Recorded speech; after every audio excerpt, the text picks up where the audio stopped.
Welcome back, everybody, to Brown Bag Bets, powered by BetSports. We are your daily dose of quick hit handicapping and sports betting picks.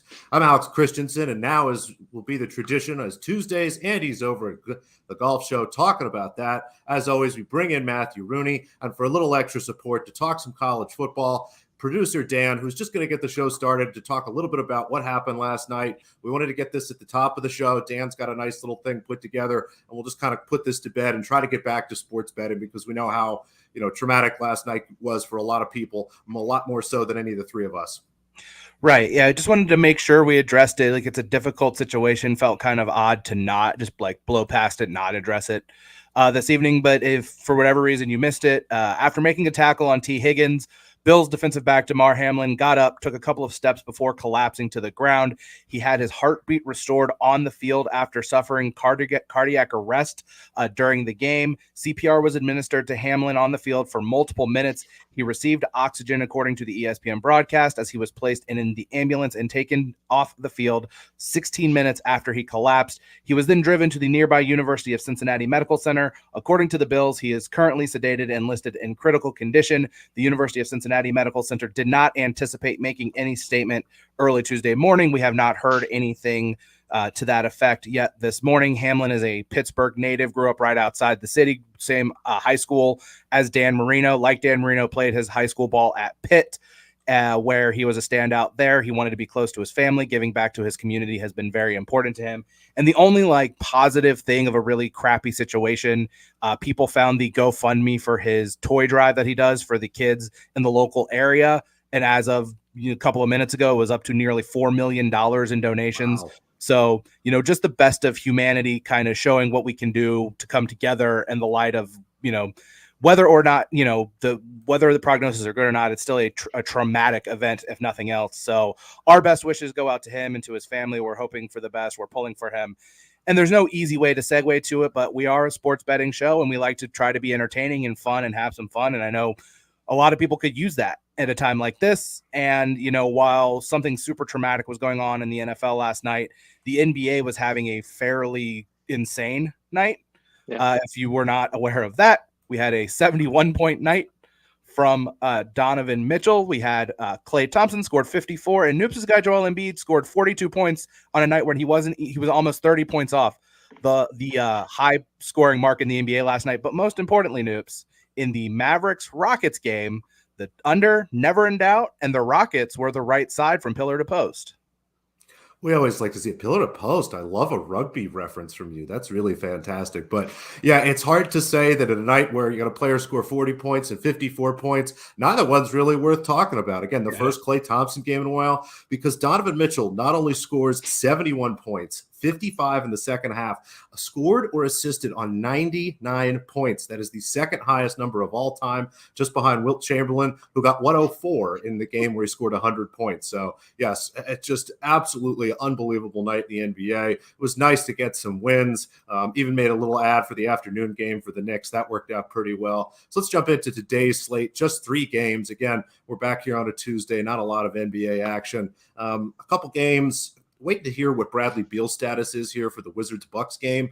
I have an eye on the Wizards. The Bucks really been struggling. The Wizards playing great basketball, especially with Beal. I think they need that little bit of extra offense tonight against Milwaukee. So we'll keep a close eye on that game, and we'll definitely be taking the Wizards if Beal is in. The third game, the late game, the Sacramento Kings face the Utah Jazz. Kind of scratching my head here at the Sacramento Kings as underdogs, but happy to leave those two teams alone. One bet I do like, we'll continue to play stinky underdogs at home. The Oklahoma City Thunder catching 9 points tonight, hosting the Boston Celtics. The Celtics mired in a little bit of a long road trip here. Have been playing pretty good basketball, but this is just a huge, huge number. This Thunder team, again, seems to get blown out on the road, keeps these games close, has even won a handful of these at home. Had this number myself, honestly, closer to 6. So anything 8 or higher looks pretty good to me tonight. Could possibly be a look-ahead spot as well for the Celtics, who have to go to Dallas, not tomorrow night, but Thursday night. I believe that's probably one of the TNT games. Oh, no, that might be TNT game on Thursday. Who knows? I don't think there's football. Should be, right? Because there's no Thursday night football. Yeah, exactly. We'll hope and keep our fingers crossed that we get to see Kenny, Shaq, Charles, and Ernie and the boys. So for now, Thunder +9. Really like that. And I'll keep an eye out on Bradley Beal's status. If he is in, I will be taking the Washington Wizards. So just the Thunder for now. We do. fun. TNT Thursday back. We get Boston and Dallas at 7:30, and then the Clippers and the Nuggets at 10 p.m.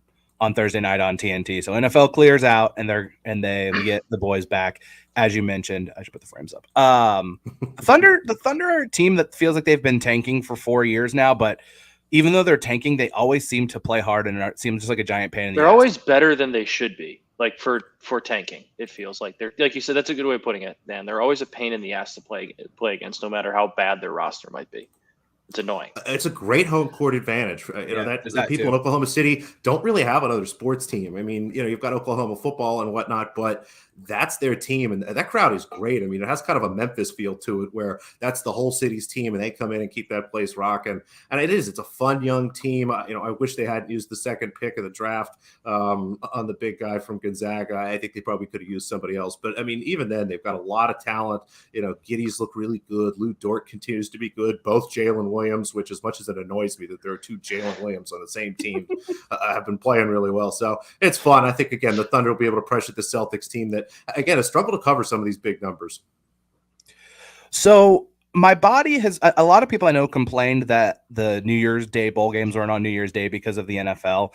And it was weird that they were yesterday. But my body's been conditioned to college football on during the weekdays for a couple weeks now.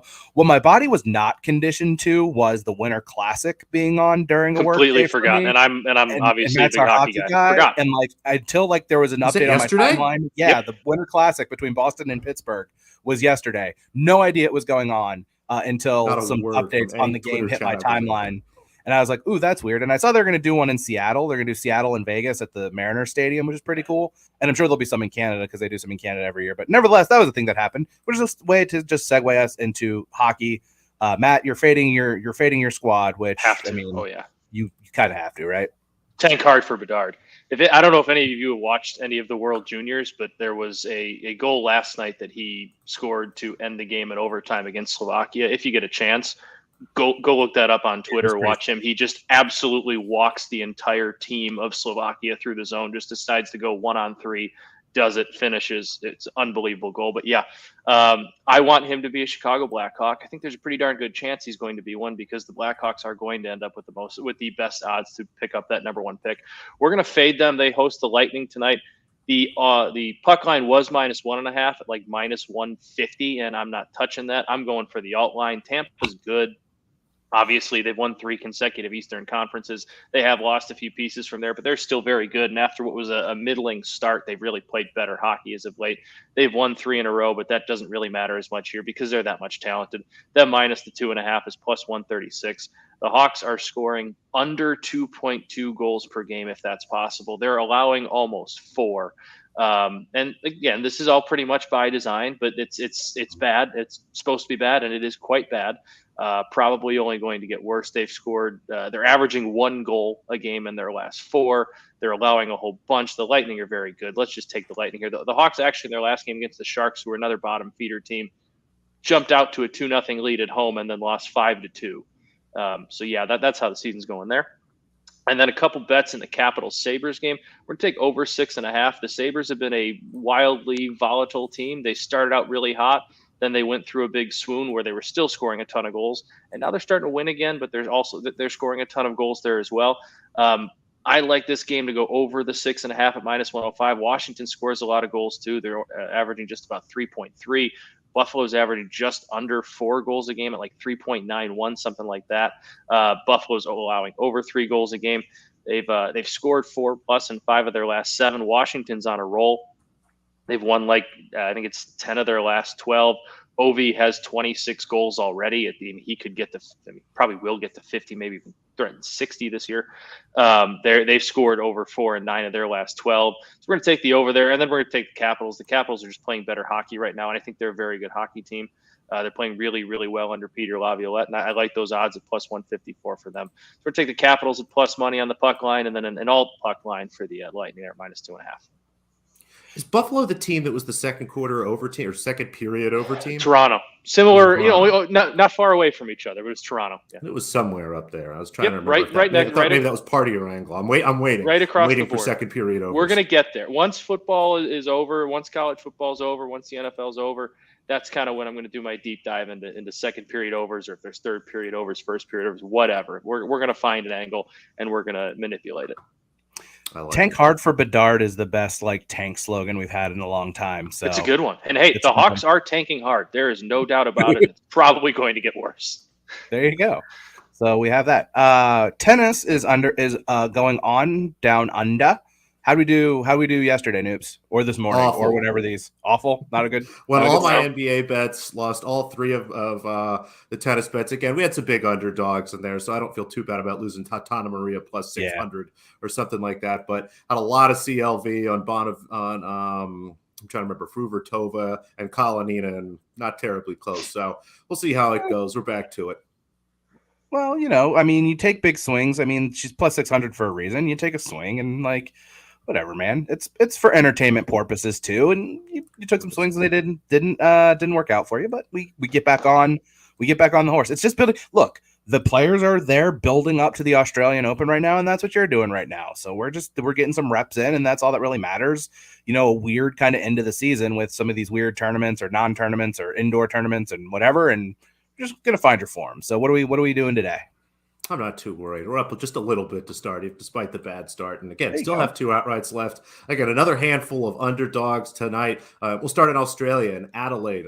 First up, gave this one out yesterday, so you might already have this. Double check, but Marta Kostyuk plus 250 against Elena Rybakina. Again, another big underdog that I have as an underdog in this match. Rybakina is really impressive. You remember her from winning Wimbledon last year, has continued to play a high level despite not playing too much tennis. And these are decent conditions for her game, but they're also great conditions for Kostyuk. She's been down under playing for about a week or so, qualified for this event, is in fantastic form, and I don't think this should be even 2-1, let alone plus 250. So happy to grab Kostyuk again in a match where I think it's going to be pretty competitive.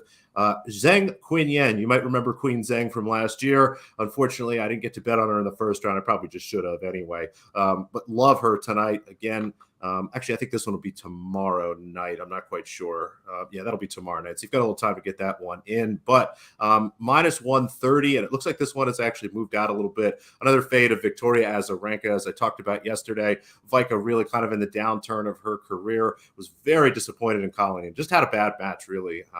Lost the match more than Azarenka won it. Azarenka moves forward. Zhang played a really tight first match. Really like the way that she looked. So happy to play her. Honestly, anything minus 140 or better, so you should still be able to find that. Then in New Zealand, this is another bet I talked about yesterday. Wang Jinyu, not to be confused with Wang Jiyu. I know it's very difficult, but you'll figure it out. One of them's live. You're Wang. No, you're Wang. One of them's live, so don't bet that one. Bet the one that's not live. Wang Jinyu, again, look for the N. Plus 100, and this has actually gone a little against it. She get plus 105, plus 110. Happy to fade Sophia Kenin. Not really sure why the market has so much respect for her. Was a little bit better last year, but has not been close to even what looks like a top 50 player here on tour. Wang, again, one of the younger Chinese women that have really started to get better. I know I was talking about the Czech Republic, but China's starting to really produce some nice young players. So we'll see how that goes there. And then Yazeline Bonaventure, we have her as an outright. Happy to take her in this match as well, kind of double down. Plus 135 against Rebecca Marino. The Canadian, perfectly fine tennis player, but hasn't been nearly as good as Bonaventure the last couple of months. Even last season, when I start to look at some of the overall results and bring in some of the matches where Bonaventure is a little hurt, started working her way back to form. So had this match basically at a pick 'em. So happy to take Bonaventure plus 135, plus 125. Honestly, anything plus 115 or better. So a pretty decent edge for me here. Happy to take Bonaventure despite having the outright. So 3 underdogs and a short favorite down under. I just love the amount of plus signs we saw on that graphic there. That's my favorite. I try to keep you happy. I know you do. Circling back to hockey for a second, Patrick with the comment, Chicago has only held the lead after one period in 3 of its 20 home games and in only 5 of 37 total games this season. So that's not even mad. That's amazing. Honestly, what's they're I think like 8-24 and something right now, or 7th, whatever. That it's really bad. They actually started out the season like they were like 500 through their first 8 games. So the streak they've gone on since that quick start is miraculously bad. Like it's really, really bad. They're succeeding in their objective at tank. And Patrick, that's a great nugget. And I will just say, literally whatever strategy you want to bet in terms of fading the Chicago Blackhawks is a good one right now. There's not a bad one you can employ right now. They're bad at everything. Everything is good. How many games have you been to this season, Matt? I have not been to one yet. I will try and get to a couple here leading up to the trade deadline in case the inevitable possibly happens where Patrick Kane and Jonathan Toews are traded and play their last game in Chicago. That's something I'd like to see those guys one more time because, they great dynasty, but those guys' contracts are both up at the end of the year and very well might be looking to move on to winning pastures, and you can't really blame them for that, but we'll see. Yeah, I mean, as a rental to try to help boost a team to get to a cup, I mean, yeah, you're not going to probably not get a big haul in return for a couple of guys who are on expiring contracts, but probably worth a shot. Taves will get you maybe a second round pick. He's actually had a pretty decent year. The hope with Kane is maybe you get a couple contenders to strike up a bit of a bidding war. But yeah, you've kind of held on to him for a little bit too long. And those guys both have full no movement clauses, so they kind of control where they want to go. Not that I don't think either one of them would ever, pigeonhole the team to go to one spot, but they would, if it's down to two offers, they would probably pick one spot over another, my guess. Yeah, you would think that if an opportunity to go play for a cup comes up, they wouldn't resist that. And this is when, if you're the Blackhawks GM, you start leaking, oh, well, they're having conversations with such and such to try to get a bidding war, as you said there. Well, it's good for the fans too, right? These guys aren't really going to be here when this next team is going to be playing. Let's get about, just cheer for our guys. They can go win a championship somewhere else. Yeah, it would be weird to see. Will be weird to see either one of them in a different uniform, but it's part of being a sports fan, and they brought us 3 cups in 5 years or 6 years, whatever it was. So I can't really complain about anything they brought to this franchise in this city. Exactly. Now, Dan, it's my understanding that there are multiple football championship games this week. I thought there was just the one. There are 2. There's 2 next week. Oh, sorry. Well, we say this week as in in a week between now and fair enough. Okay. On Tuesday, when Shirley, Matt, and I will probably be back on the show next Tuesday to break down the Georgia TCU game in smaller detail. But there are still 2 college football national championship games to be played. On Monday, of course, you have Georgia and TCU in the College Football Playoff National Championship game from beautiful SoFi Stadium in Inglewood, California. You have all of these great locations. You have Tempe, your Glendale, I guess. You have Atlanta. You have the Arlington area, New Orleans, and all these great college football cities. And then you play the national championship game at a new NFL stadium for whatever reason. But sure, we have that. And then on Sunday, as counter program to the NFL for some reason, the FCS National Championship, which is the second division of college football. It goes FBS, it goes FCS, Division II, Division III. The FCS National Championship game is going to be on Sunday, I believe, at 2 p.m. on ABC. I will start there with a pick and not a bet. I will explain why it's just a pick and not a bet in a second. But here's my selling point for this. This is North Dakota State against South Dakota State. This is currently right now the best rivalry in all of FCS football. These are the 2 best programs at this level of football. North Dakota State has won 9 of the last 11 national championships. However, since 2016, they have played South Dakota State 9 times, and South Dakota State has won 5 of those meetings. They're the only team that has come close to being able to play on the same level. I see Patrick's comment about Carson Wentz throwing. That's what I was laughing about. I saw you laughing. I was trying to figure out what it was. But North Dakota State, they've won 9 of the last 11. South Dakota State has had their number on the field. However, South Dakota State has never won a national championship in these 9 games they've played since 2016. 2 of them were in the playoffs. 2 of them were North Dakota State wins. South Dakota State's coach, John Stiglmeyer, in his 26th year as the head coach at South Dakota State, 35th consecutive year on the staff. He went to school there. Like, this is a South Dakota State lifer looking for his first national championship. South Dakota State won the regular season meeting 23-21. It was 21-7 North Dakota State at halftime, and South Dakota State came back. South Dakota State is awesome. They are loaded. Mark Gronowski, their quarterback, he got hurt in the national championship game a couple years ago. They lost that spring national title game. He's back. They have probably the best FCS, or at least the top FCS draft pick. Tucker Kraft's a tight end. They have the twin wide receivers, Jaden and Jackson Yankee, and their running back, Isaiah Davis, is an absolute beast. I know North Dakota State, their best player, Hunter Lipke, who's a fullback, is hurt, and that's probably the most North Dakota State thing in the world, is that their best player is a fullback. They're down there starting tight end and 2 offensive linemen. I'm just not betting against this team. I wouldn't bet against this team in this spot. The national title game's in Frisco. It's a neutral site. It's been there every year during this dynasty. 9-0 there. And I mean, South Dakota State looked awesome in the semifinal against Montana State, but I'm just not in any kind of interest of betting against North Dakota State in this spot. So if you're looking for action on a game, I would take North Dakota State plus 4.5. Maybe South Dakota State does boat race them and it's a coronation and it would be a great moment for them. Just not betting on it.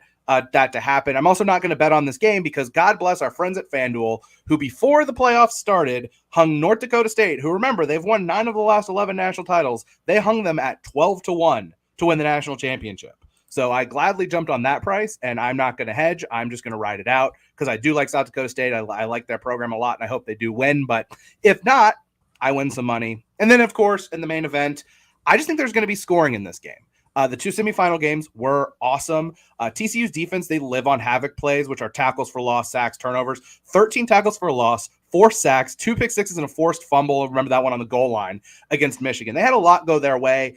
They had some costly turnovers themselves, a lot of points there. I don't know how they're going to stop Georgia's offense in this game. Like you can talk all you want about Stetson Bennett, but Stetson Bennett is a big-time player. Like big-time players make big plays in big games, and that's what he does. You can fault for everything, all of his flaws or whatever, but like he's a guy who has stepped up when it matters. And I do think that TCU is going to be able to do some of the things that Ohio State did well against Georgia. Max Duggan is not as good as CJ Stroud throwing the ball, but he is a better runner. And CJ Stroud, for really the first time in his career, made a lot of plays with his legs against Georgia. So Max Duggan can take advantage of that. Quentin Johnston on the outside is not as good as Marvin Harrison Jr., who's the best receiver in the country, but Quentin Johnston's second or third best receiver in the country. Good. That guy is awesome. And they're actually healthier. If Kendry Miller in particular, if his knee is okay, they are healthier than Ohio State is or was by the end of that game at the skill position player. Like by the end of that game, Ohio State was down technically 2 wide receivers, down their starting tight end, and their best running back in that game. I don't know if you were watching it at the time, but like Chris Fowler body shamed their only good running back in that game, like Mayan Williams. He was like, yeah, he's carrying a couple of extra biscuits in the midsection because of the injury that he's been dealing with. Ron Dane. I was like, why are we body shaming a college kid right now? It's super weird. Nevertheless, TCU's healthier. I don't know if they're better necessarily at the skill position players than Ohio State. So I think we're going to see some points. The line just crazy, like 13.5 still. That's a ton of points. I could see like a 42-28 kind of game in favor of Georgia. So I just think you take the over. The Georgia defense has really only looked great against Tennessee, which was their biggest game of the season to that point. And it's also entirely possible that we just watched the 2 best teams in the country play in the Peach Bowl, and TCU is not going to be able to play at that level. But I think we're going to see some scoring. I'm hoping for a fun, like competitive back and forth game. And unfortunately, my brother, who is a University of Georgia graduate, is not going to be able to fly to Los Angeles because he has an all-day deposition. He's a lawyer, and he has to do an all-day deposition on Monday. And he told me he's trying to push it up earlier so that he's home in time to watch the game. Leg Show Magazine says, what stuck out to me about TCU versus Michigan was how many speedsters they have. Some of their guys in their offense can fly. I would go as far as to say on both sides of the ball. They've got speed on both sides of the ball. The offense definitely has some guys. And that 3-3-5, like a lot of people think that the 3-3-5 defense with the 3 down linemen is kind of a gimmicky thing to defend the air raid. But what they do is they just can bring guys from every level of that defense to help out in the run. And D. Winters, their star linebacker, was awesome against Michigan. So maybe a little bit of a heart over head bet there because I just want this to be a fun game. But I think it's going to be a fun game. And maybe won't end up being all that close at the end of the day. But I think we're going to see like a track meet kind of game. And we're very likely going to see Georgia and Stetson Bennett right off into the sunset again. But Leg Show says Ohio State only lost because Harrison Jr. went down. Matt and we will talk about that in greater detail when we do the Blogger Bowl, probably on Thursday this week. I have a lot of thoughts about that game. And my only tease for that is I really dislike Ohio State football for a lot of reasons. And after that game, I kind of felt bad for them, which is not a thing I ever thought I would say about Ohio State football. Ohio State, and especially Ryan Day, gained a lot more credit points in my book. I'll just kind of leave it at that. Absolutely. We'll get in more of it on Thursday. But I think that's a good point made about TCU's defense and the 3-3-5. Like I think they talked about on the broadcast too. Like you don't see it very often. And Michigan had a month to prepare for it, and they have the best offensive line in the country. They won the Joe Moore Award for that. They have one of the best rushing attacks in the country, and that they couldn't really figure it out. They had a tough time figuring it out. So I think that it's going to be an interesting first quarter, first half to see how Georgia kind of reacts to that too, with less time to prepare for it than Michigan did. But I'll get more into picks and stuff when I'm here on Friday. Got to say something for the Friday 3-man weave. The 3-man weave on Friday is the way to do it. Leg Show says Heisman candidate next year unless he goes to the NFL. I'm pretty sure, is it Marvin Harrison Jr., true sophomore? He has to come back, which is upsetting to me as a Bears fan because I would like him to be in the draft this year so the Bears could take it. Well, you just have to hope that the Bears have like one more mediocre year, Matt, and then they can get Marvin Harrison Jr. and then 2 years from now. Need that or to trade back this year and get a first-round pick in next year's draft that's, top 7, and then you grab Harrison. Yeah, I mean, I think that makes a lot of sense. That's the hope. Are you excited, Matt? Are you going to be locked in on the Texans-Colts game on Sunday? Oh, yeah, absolutely. I think the Texans can win that game, too. Like, I do, Colts too. Are terrible. Right. Lovey's not going to coach to lose that. My last thing, like, this is my kind of football game. You have the Houston Texans who have to lose to keep the number 1 overall pick. Although they have played hard most of the year, they kind of laid an egg the other day, but they've played hard mostly for the last few weeks. They're undoubtedly playing a lot better than the Colts have been playing the last few weeks. And this is the Jeff Saturday's last game as the interim coach of the Colts, and that whole thing has been a disaster the way that everyone expected it to be. It'll also be Sam Ehlinger against Davis Mills. I'm presuming Mills is going to start. So I love Sam Ehlinger, but this is a terrible quarterback matchup, terrible coaches, terrible teams with genuine stakes where the better team coming into this game needs to lose it. Like, what more could you want out of a stupid football game? Nothing. It's going to be great. I can't wait for it. It's like the Falcons are playing the Bucks. The Bucks clinch the division. They're going to be resting everyone like that. Like most of the games are going to like be really uneventful. Like you have a couple, like obviously we don't know what's going to be happening with like Cincinnati and Buffalo, where what's going to come down to the determination of those teams. And like, we obviously have the Titans and the Jaguars game, and then we have the Packers and the Seahawks and all that stuff. But like, there's just not a lot going on that's going to be super worthwhile. So Texans, Colts, I hope that's on TV. It's not. If you love a train wreck, you do. I love train wrecks. Leg Show asked for college basketball picks. Andy's not on here today, so we do not. But check out his BetSperts profile. He usually, and when he has them, he posts them. And I don't remember the last time he didn't post them. So there should be a couple picks on the website or the app. Just pick some double-digit dogs with funny names. Yeah, it's just middling to bad basketball That's teams Andy's that are double-digit system. dogs. That's it. That's Andy's system.